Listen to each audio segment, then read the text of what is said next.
Before we begin, this channel exists for one reason, so that what happened to the woman in this story does not happen to you. What you are about to hear is not entertainment. It is a pattern, a documented, repeating pattern that has cost ordinary people billions of dollars and years of their lives.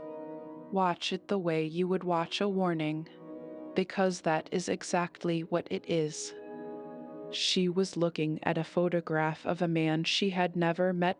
He had kind eyes, salt and pepper hair, a smile that felt, somehow, like it already knew her. The photo was small, just a profile picture on a social platform she had only recently started using. Her daughter had set it up for her. Something to do in the evenings, she had said. You might meet some interesting people. And she had met him. His name, he told her, was Thomas. Thomas Brennan. He was 61 years old, a structural engineer currently based in Aberdeen, working on a long-term offshore project. Widowed 5 years prior, one adult son living in Canada. He described himself as someone who had stopped expecting much from life. Until he saw her profile. She read that line 3 times. She was 63 years old. She lived alone in a 2-bedroom house in Tucson, Arizona. She had worked for the same school district for 27 years as an administrative coordinator. She had retired 18 months earlier with a pension, a small investment account, and a savings balance she was quietly proud of. $214,000 built slowly, carefully, over decades of consistent living. She drove the same Toyota she had bought in 2014. She made her own bread on Sunday mornings. She watered the succulents on her porch every other day. Her name was Carol. And on a Tuesday evening in early October, she typed back. The first few weeks were unremarkable. That is the most important thing to understand about what happened next. Nothing about the beginning would have alarmed you. Nothing would have alarmed her. It felt like getting to know someone, slowly, naturally, at the pace of real life. They messaged in the mornings. He was always up early, he said, because of the time difference. The offshore rig operated on rotations, and during his off hours he liked to sit with his coffee and check his phone. He asked about her succulents. She told him their names. He laughed. She could tell because he typed it out. Actually wrote, I just laughed at that, Carol, and said he respected anyone who named their plants. She noticed she looked forward to the mornings more than she had in a long time. By week 3, they had moved to a messaging app. He suggested it, said the platform they had met on was clunky, that he preferred something more direct. She downloaded it without thinking much about it. By week 5, they were talking every day. And now, looking back, she knows exactly when it started. It was not the move to the new app. It was not even the first phone call, which came in week 6 and lasted nearly 2 hours.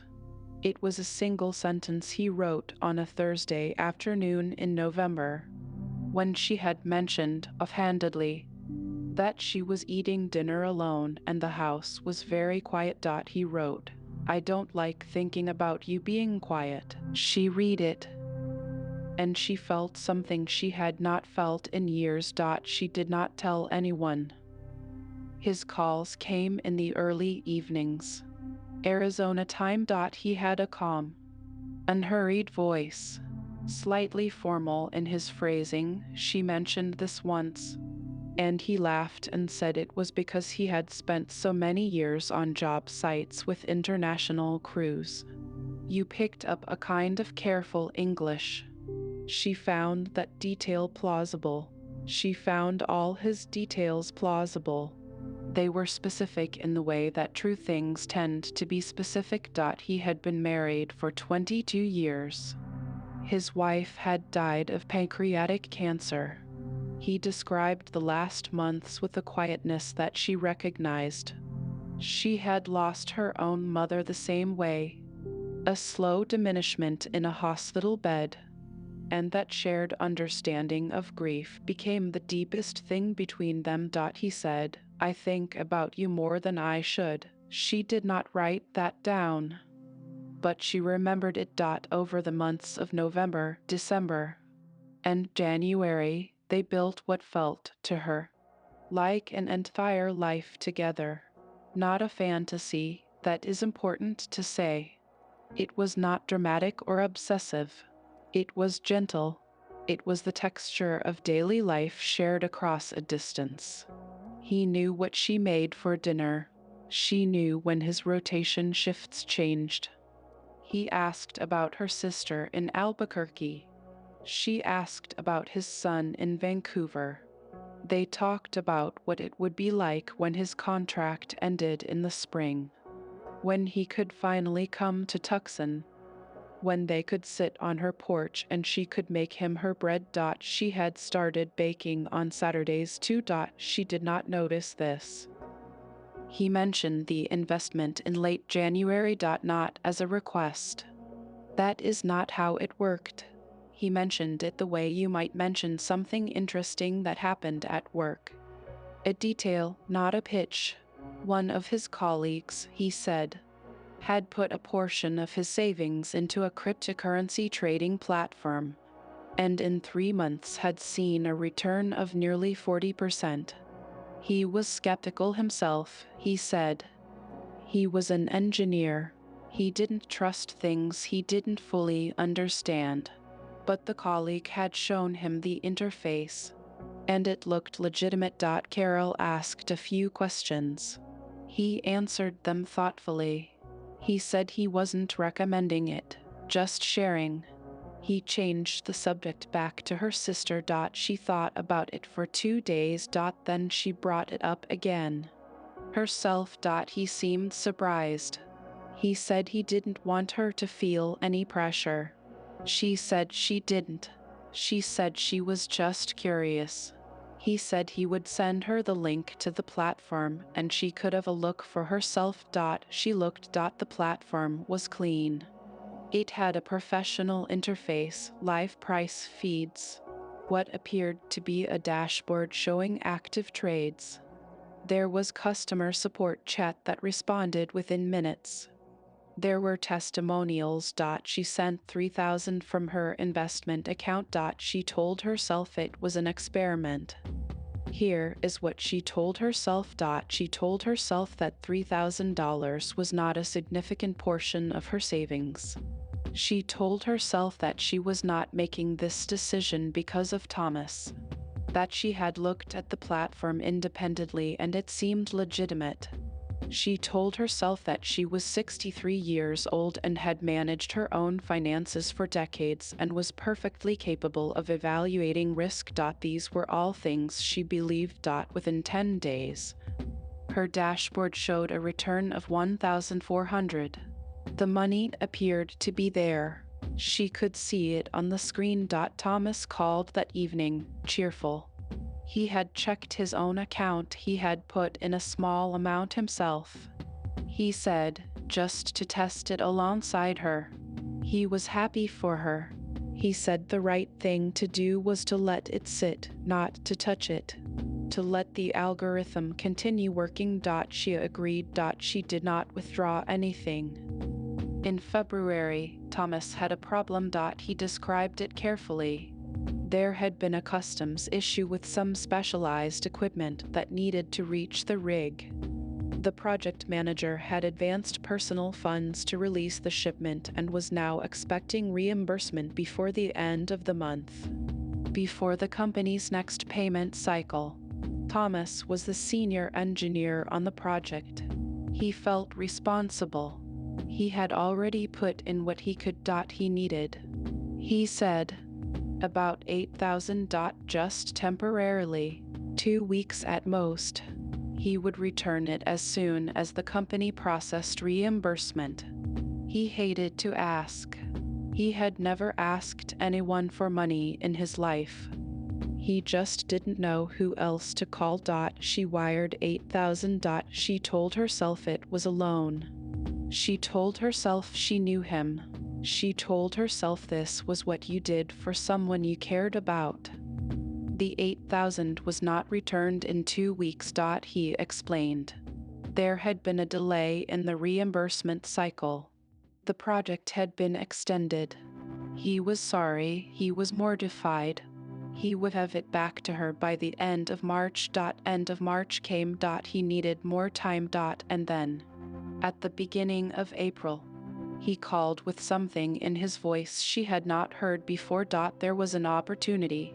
He said, a significant one. The trading platform, the same one she was already using, had a premium account tier. The returns were considerably higher. He had been shown the projections by the platform's account manager. For a minimum deposit of 45,000, the projected monthly return over 90 days was between 18 and 22%. He said he was going to put in everything he had. He wanted her to do it with him. Together. She asked him, "Are you really who you say you are?" There was a brief pause on the line. And then he laughed. Softly, warmly, with a kind of gentle sadness in it. He said, "Carol, I understand why you might wonder that. I would too, if I were you. I just want you to know. I have never wanted anything from you except what we have." She was quiet for a moment. And then she said she believed him. She transferred 47,500 from her savings account. The wire took 3 days to process. She remembered sitting at her kitchen table, watching the account balance update on her laptop screen. 214,000 had been her number for years. A quiet, reassuring number. It meant she was fine. It meant she had done the right things. After the transfer, the number was 119,200. She closed the laptop. She went and watered her succulents. 3 weeks later, she tried to withdraw from the trading platform. She logged in. Her dashboard showed a balance of 68,440. Her deposits plus the accrued returns. She clicked the withdrawal button. A message appeared. To process withdrawals above 10,000. The platform required a liquidity verification fee of 9,200 to be paid before funds could be released. It was a standard compliance procedure, the message said. Her funds were safe. She called Thomas. He answered. He sounded concerned. He said this was unexpected. He was having the same issue on his end. He said he was going to call the platform directly. He called her back an hour later and said the fee was legitimate. It was a regulatory requirement. If they paid it, the full withdrawal would process within 48 hours. She paid the 9,200 fee. Nothing processed. She called Thomas the next morning. He did not answer. She called again that afternoon. Voicemail. She sent a message. No response. She called the trading platform's support number. It rang out. She tried the chat function. It went offline. She searched the platform name. The website was gone. She sat at her kitchen table for a long time. She opened her bank account. The numbers did not change. She called her bank. She explained what had happened or tried to. The words came out in the wrong order. The bank representative was patient. He confirmed what she already knew. International wire transfers, once completed, cannot be reversed. The funds were gone. She called her daughter. She could not finish the sentence. The total loss was 67,900. That number is not abstract. Here is what it was. It was 32 years of putting aside 40 a week before the number felt like anything. It was the money she had not spent on a car she wanted in 2019, telling herself she'd wait another year. It was what her pension could not replace. It was the difference between comfortable and uncertain, between independent and not. The man named Thomas Brennan did not exist. The photographs she had received of the kind eyes, the salt and pepper hair, the smile that had felt like it already knew her, were taken from the public social media account of a retired engineer in Glasgow who had no idea his image had been used. The trading platform had been built in a matter of weeks specifically to receive and disappear money. The customer support chat had been a script. The returns on her dashboard had been numbers in a spreadsheet designed to look real. Everything she had felt was real. None of the people she had felt it with were. She still waters the succulents. She has not deleted the conversation. She knows she probably should. Her daughter has asked her to, but something in her is not ready, and she is trying, carefully, to understand that feeling without judging herself for it. The therapist she started seeing in June calls it a complicated grief. The loss of money and the loss of a relationship and the loss of the person she believed she was. The careful, sensible woman who would never let something like this happen. All of it at once. She said something in one of their sessions that she later repeated to her daughter. She said, "He made me feel alive again." That's the part I can't explain to people. They want to talk about the money, but the money is the smaller loss. Her daughter did not know what to say. Neither do I. What happened to Carol is documented tens of thousands of times a year in this country alone. The FBI's Internet Crime Complaints Center recorded over 650 million in losses from romance scams in a single recent year. And that number represents only what was reported. Most people never report it, because the shame is part of the trap. So let me be clear about something. Carol is not naive. Carol is not foolish. Carol is a woman who spent 27 years managing school district budgets, who raised 2 children, who built $214,000 in savings on a public sector salary. The operation that targeted her was sophisticated, patient, and specifically designed to exploit the exact things that make a person human. Loneliness, the desire for connection, the way grief softens our edges. The people who run these operations are professionals. They work in shifts.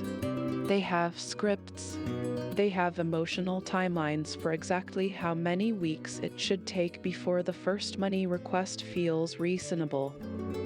They chose Carol because she had savings, because she was recently retired, because she was newly on a platform looking for connection, because she was alone in a quiet house in Tucson, and she answered back, "If you think this could never happen to you." This is exactly how it begins. Not with an obvious lie, not with a stranger asking for money, with a message that arrives on an ordinary Tuesday, with someone who seems to listen, with a voice that calls at the same time every evening until you start expecting it, with a feeling you didn't know you were still capable of. The warning sign is not the platform. The warning sign is not the wiring instructions. The warning sign is the feeling that comes before all of that. The feeling that someone you have never met in person knows you better than anyone else in your life. That feeling is real. The person creating it may not be. There is a photograph still saved on Carol's phone. She has not shown it to anyone. She knows now that it belongs to a stranger in Glasgow. She knows it was used as a tool. She knows what it cost her. But she also knows what she looked like in those months, when she would see his name appear on her phone in the mornings. Her daughter noticed it, said she seemed lighter, said something good must be happening. Something was happening, just not what she thought. She still makes bread on Sunday mornings. She still waters the succulents. She told her therapist recently that she was starting to be less angry at herself, that she was trying to hold what happened with something closer to understanding, that the longing she had felt was not a weakness. It was proof of something still intact. Her therapist agreed. We should too. The succulents have names. She still knows them all. If you or someone you know has been targeted by a romance scam, the FBI's Internet Crime Complaint Center accepts reports at ike3.gov. The ARP Fraud Watch Network offers free support and a helpline at 1-877-908-3360. Reporting matters not for the money, which is rarely recovered, but because it creates the data that helps protect the next person. This channel does not exist to judge. It exists to inform. Subscribe if you want to keep watching. See you next time. She gave him everything. He was never there.